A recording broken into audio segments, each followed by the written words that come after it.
আরে মোতালেব ভাই, এই যুগে এই গাছ দিয়া মানুষের দাঁত মাজে, এই যুগে ব্রাশ আছে উন্নত মানের, টুথপেস্ট দিয়া সুন্দর করে এমনি ঘষে।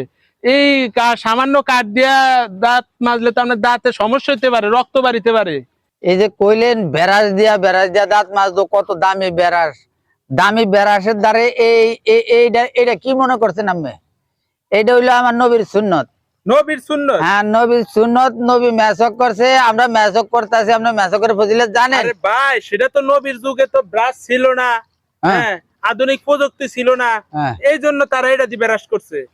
আপনি পরে থাকবেন আগের জিনিস। নবীর যুগে ব্রাশ ছিল না, নবীর উম্মতেরা তো আছে, নবীর উম্মতেরা আছে না? তো নবীর উম্মতেরা যতদিন পর্যন্ত থাকবো, মেসক ততদিন পর্যন্ত থাকবো। একটা কথা কইয়ে দিলাম মিয়া, কোন সময় মেসক লিয়ে আমি ইয়া করবেন না মিয়া, ইস্কারি করবেন না। আপনি মেসকের ফজিলত জানেন? কি ফজিলত?